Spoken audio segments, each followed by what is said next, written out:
আসসালামু আলাইকুম। এই ভিডিওতে আমি ম্যাথমেটিক্সের সেকেন্ড পেপারে থাকা গতিবিদ্যা সেকশন থেকে একটা খুবই চমৎকার প্রবলেম সলভ করব।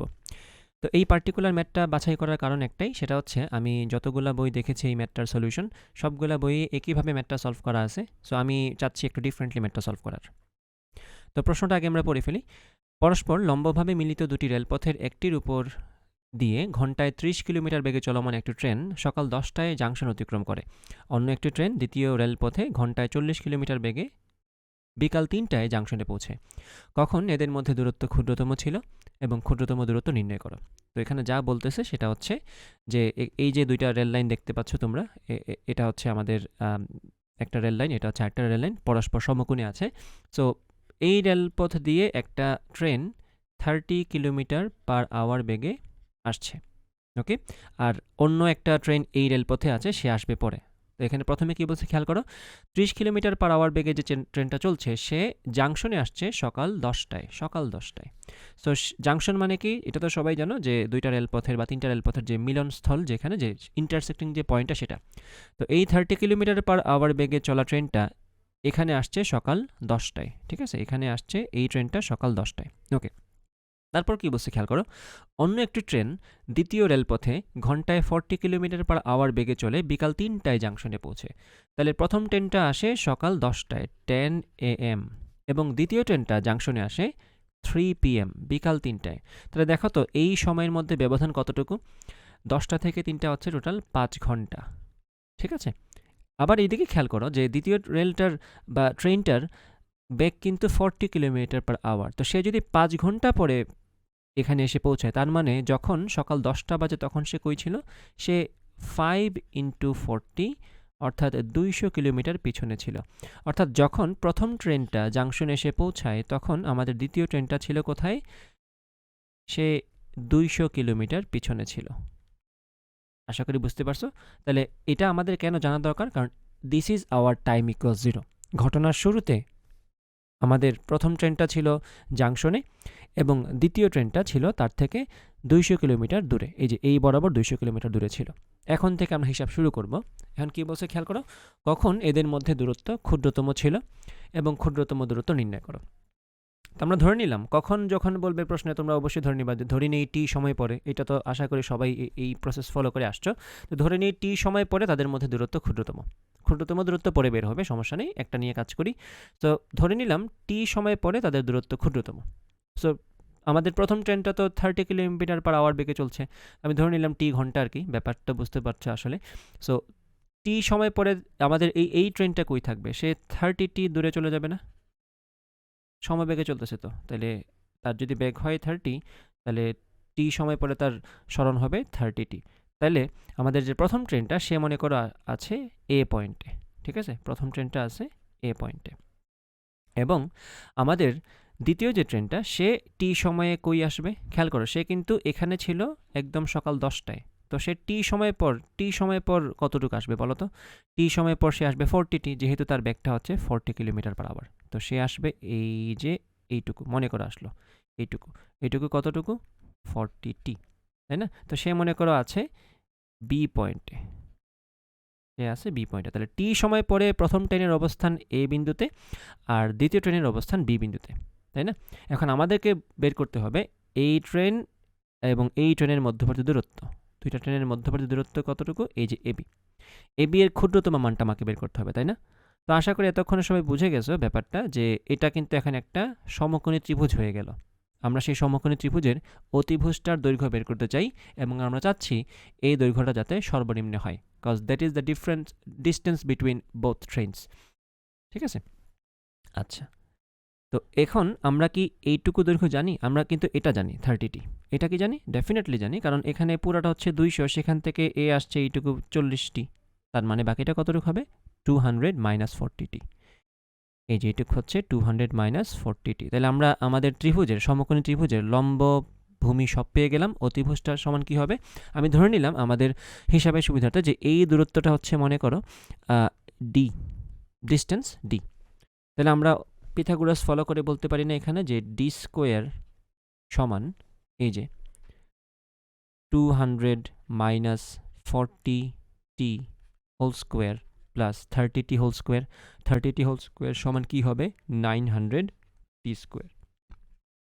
তো এখান থেকে ডি সমান কী বলা যায়, অবশ্য আমি ডিরেক্টলি লিখতে পারতাম, লিখে ফেলছি যেহেতু আর লিখেই ফেলি। 200 minus 40t whole square plus 900t square. এই পর্যন্ত আমি যা করেছি অসীম কুমার সাহা স্যারের বইও তাই করেছে, কেতাবুদ্দিন স্যারের বইয়ের সমাধানও তাই করা আছে, এবং এসইউ আহমেদ স্যারের বই আমি না দেখেও বলতে পারি তাই করবে, এবং আমাদের সময় যে বইটা ছিল এক্স্যাক্টলি তাই করা ছিল। এইটুক পর্যন্ত সবাই সেম। ওকে, এর পরের স্টেপটা হচ্ছে আমি একটু ডিফারেন্টলি করতে চাচ্ছি। তো খেয়াল করো, তোমাকে বলছে কি ক্ষুদ্রতম দূরত্ব। যখনই তুমি কোনো একটা ম্যাথমেটিক্যাল প্রবলেমের মধ্যে দেখবা, অথবা ফিজিক্সের একটা প্রবলেম বলো, যে কোনো জায়গায় বলুক যে ক্ষুদ্রতম দূরত্ব কী ছিল, ক্ষুদ্রতম সময় কী ছিল, ক্ষুদ্রতম অমুক কী ছিল, তখনই তোমার মাথায় একটা জিনিস ক্লিক করা উচিত, if you know calculus then you should have the idea of maxima and minima. ঠিক আছে, তা তোমার যদি মাথায় গুরুমান লঘুমানের কনসেপ্ট থাকে দেন ডেফিনেটলি তোমার মাথায় এটাই আসা উচিত, ও আচ্ছা এটা তো লঘুমানের হিসাব থেকেও বের করা যায়, এটা তো আমাদের সেই ক্যালকুলাসের একটা সুন্দর টপিক। গুরুমান লঘুমানের যে টপিক আমরা পড়ছিলাম ওখানেই কিন্তু আমরা অনেকটা ক্যালকুলাসের মজাটা বুঝেছি, যে গুরুমান লঘুমান দিয়ে কত চমৎকার চমৎকার কাজ করা যায়। তো সেটা আমরা এখানে ব্যবহার করতে চাই, যে আমি দূরত্বের রাশিমালা তো বের করেই ফেললাম, দূরত্বকে আমরা সময়ের ফাংশন আকারে প্রকাশ তো করেই ফেললাম, এখন দেখি দূরত্বের সর্বনিম্ন মান ক্যালকুলাস দিয়ে বের করা যায় কিনা। তো সেটা ডেফিনেটলি করা যাবে। যে এখন খেয়াল করো, দূরত্ব হচ্ছে কার ফাংশন হিসেবে আছে একটু খেয়াল করো, সময়ের ফাংশন আকারে রাখছি আমরা, তাই না? তো আমরা করবো কি, দূরত্বকে এখন আমরা সময়ের সাপেক্ষে ডিফারেন্সিয়েশন করব, ডিডিটি অফ ডি। ডি কিন্তু এখানে এই দূরত্ব বোঝানোর জন্য ডি ব্যবহার করছি আর কি।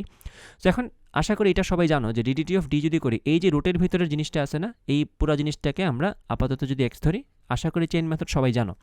আমি যদি এটাকে রুট ওভার পুরাটাকে যদি টি ধরে নিই, তাহলে কী হবে সূত্রটা, ওই যে রুট ওভার এক্সকে ডিফারেন্সিয়েশন করলে কী আসতো, এই যে একটু হিন্টস দিয়ে দিই, খেয়াল করো একটু, যারা হয়তো ভুলে গেছো, d d x of root over x সমান কী ছিল, এটা ছিল এরকম 1/2 রুট ওভার এক্স, মনে আছে আশা করি। তো সেটা এখানে কী হবে 1/, আমরা তো এই রুটের ভিতরের জিনিসটাকে আমরা এক্স ধরতেছি, তাহলে আমরা বলবো কি 1/2 রুট ওভার এই পুরো জিনিসটা, সেটা কি 200 minus 40t squared plus 900t square.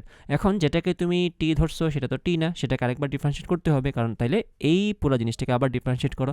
200 minus 40t whole স্কোয়ারকে তুমি যদি ডিফারেন্সিয়েট করো, তাহলে কী হবে সেটা 2 × 200 মাইনাস 40t। এখন আরেকবার করা লাগবে, এখন এখানে আরেকবার চেইন মেথড আসবে। সো মাইনাস 40টিকে ডিফারেন্সিয়েট করলে আসবে মাইনাস 40, আর ওইদিকে 200কে করলে তো 0 আসবে, এটা লেখার দরকার নেই। ওকে, প্লাস এখানে আমরা কি লিখব, 900t স্কোয়ারকে করলে কি আসে 1800t। তো এই ম্যাথটা mainly targeted towards those who no calculus. ঠিক আছে, তো এখানে যদি ক্যালকুলাস না জেনে থাকো, আমি এখানে তোমার সময় নষ্ট করতে চাচ্ছি না, ইউ শুড লিভ। যদি ক্যালকুলাস জানো তাহলে অবশ্যই এটা তোমার বোঝার কথা আমি কী করছি এখানে। এখন খেয়াল করো, আমরা এটা জানি যে গুরুমান বা লঘুমানের জন্য আমাদের ডিফারেন্সিয়েশনের মানটা কী হয় 0 হয়। তো এখানে তুমি ভাবতে পারো আচ্ছা তাহলে গুরুমান লঘুমান করতে তো আমার অনেক প্যারা ছিল, যে আমি একবার ডিফারেন্সিয়েশন করতাম, তারপর আরেকবার ডিফারেন্সিয়েশন করতাম, প্রথমবার করে 0 ধরতাম, সেটা ধরে কিছু মান আসতো, তারপরে সেকেন্ড ডেরিভেটিভে বসে চেক করতাম। এত কিছু চেক করতে হবে না, এখানে কিছু কমন সেন্সও আমাদের অবশ্যই থাকার কথা। যে দেখো, দুইটা ট্রেন যখন চলতেছে তাদের মধ্যে বৃহত্তম দূরত্ব বলতে কিন্তু কোনো কথা নাই এখানে, কারণ তারা চলতে থাকলে তাদের দূরত্ব বাড়তেই থাকবে বাড়তেই থাকবে বাড়তেই থাকবে। এমন একটা সময় ছিল যখন তাদের মধ্যবর্তী দূরত্ব ক্ষুদ্রতম ছিল, কিন্তু বৃহত্তম দূরত্ব বলতে কোনো দূরত্ব তুমি কিন্তু পাবা না, কারণ তারা যদি চলতে থাকে তাদের দূরত্ব বাড়তেই থাকবে। একটা জায়গায় সব থেকে কম ছিল, তারপরে কিন্তু বাড়তেই থাকবে, তাই না? এর আগেও বাড়ছিল, এর পরেও বাড়তে থাকবে। সো এখানে বৃহত্তম দূরত্ব বলতে কিন্তু কোনো কথা নেই। তাই তোমার আসলে ওই ফিল্টার প্রসেসে যাওয়ার দরকার নাই যে আমার এখানে গুরুমান আসবে নাকি লঘুমান আসবে, তাই না? এটা কমন সেন্স দিয়েও বোঝা যায়, এবং আমি তোমাদেরকে একটু পরে গ্রাফ দিয়েও বোঝাই দিব।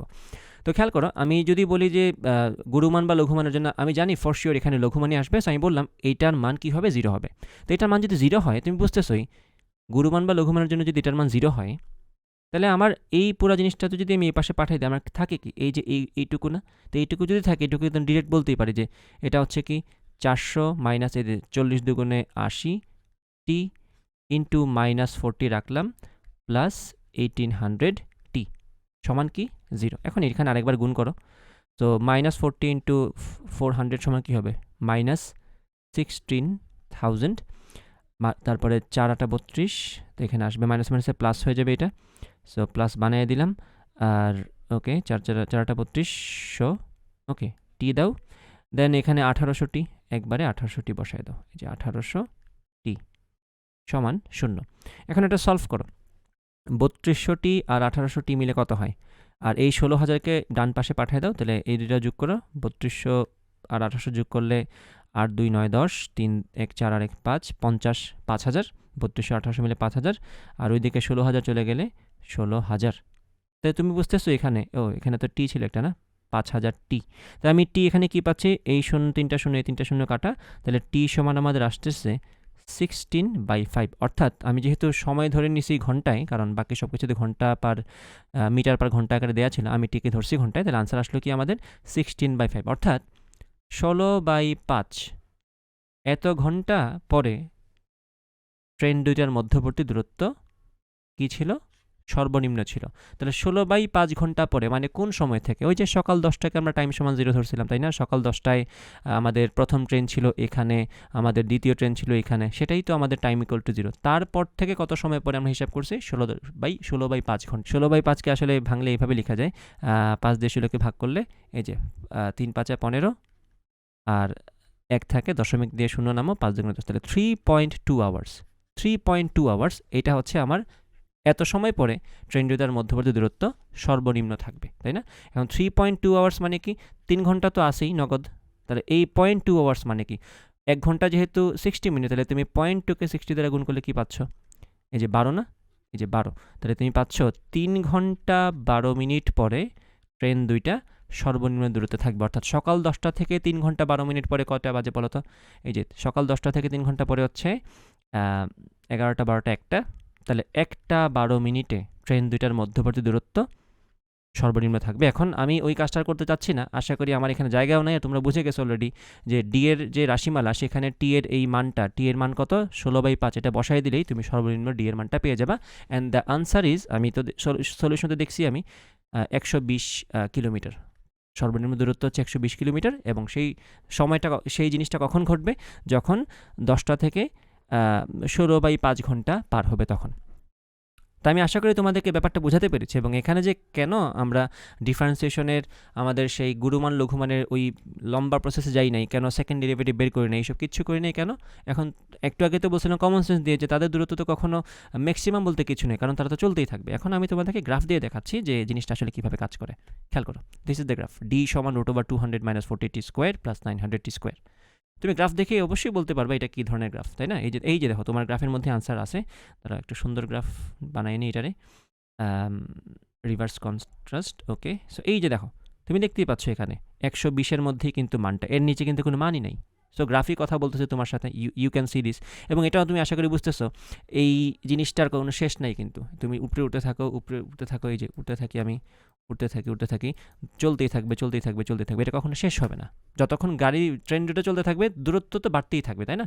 দূরত্ব আর কমবে না। একবার মিনিমাম ছিল, তারপর থেকে কিন্তু আর দূরত্ব কমার সুযোগ নেই, তাই না? কারণ দুইটা সমকোণী রাস্তা বরাবর যাচ্ছে, দুইজন দুই দিকে যাচ্ছে, তাইলে দূরত্ব তো কমার কোনো সুযোগই নেই। সো আশা করি সব দিক থেকেই ব্যাপারটা বোঝা যায় যে কেন এখানে ক্যালকুলাসের প্রসেসটা এত ইজিলি করে ফেলা যায়। সো তোমাদের কাজ থাকবে, আমি আশা করি যদি তোমরা এই সলিউশনটা বুঝে থাকো, তাহলে এরকম অসংখ্য ম্যাথ আছে তোমাদের বিভিন্ন সাবজেক্টে, ফিজিক্সে আছে, ম্যাথে আছে, এরকম অসংখ্য প্রবলেম আছে যেখানে ক্ষুদ্রতম বা বৃহত্তম কিছু একটা বের করতে বলছি, কিন্তু সমাধানে দেখবা ওইটা বীজগণিত দিয়ে করা আছে, তাই না? তো আমি আসলে মেইন বইয়ে যেভাবে সলিউশন করা আছে সেটা বলতেছি না যে ওটা ভুল বা ওটা স্লো, এরকম কিছু বলতেছি না। আমার কাছে জাস্ট মনে হয় যে আমি যদি ক্যালকুলাস জানি, আমি কেন সবসময় আমাকে বীজগণিত দিয়ে কাজ করতে হবে? সামটাইমস বীজগণিত ইজ বোরিং। সো এটা হচ্ছে আমার কথা, যে আমি যদি ক্যালকুলাস জানি, তাহলে আমি কেন ক্যালকুলাস ইউজ করে দেখব না? ঠিক আছে? সো এরকম অসংখ্য ম্যাথ আছে, তুমি জাস্ট খুঁজে দেখলেই পাবা। তুমি এখন জাস্ট চোখখান খোলা রাখবে একটু, যেখানেই আমি দেখব ক্ষুদ্রতম দূরত্ব, বৃহত্তম দূরত্ব, ক্ষুদ্রতম অমুক, বৃহত্তম অমুক, ক্ষুদ্রতম আয়তন বের করো, বৃহত্তম আয়তন বের করো, বীজগণিত দিয়ে ব্যবহার করে এইসব না করে, বীজগণিত দিয়ে করলে অনেক সময় জিনিসটা বোরিং হয়ে যায়, তাই না? এই যে সাজাতে হয়, তারপর দেখাইতে হয় যে এটার মান 0 হইলে আনসার হবে ক্ষুদ্রতম। সো এইসবে না গিয়ে মাঝে মধ্যে একটু অ্যাডভেঞ্চার করা ভালো ক্যালকুলাস দিয়ে, যাতে করে আলাদা করে ম্যাথের প্রতি একটা ইন্টারেস্ট তৈরি হয় আর কি, যে ম্যাথ দিয়ে যে অনেক কিছু অনেক ইজিলি করে ফেলা যায়। ঠিক আছে? সো আই হোপ আমি আমার কথা বোঝাতে পেরেছি তোমাদেরকে। সো তোমাদের কাজ হবে এখন এরকম প্রবলেম খুঁজে বের করা এবং ক্যালকুলাস দিয়ে সলিউশন করা। ওকে, ভালো থাকো সবাই, আল্লাহ হাফেজ।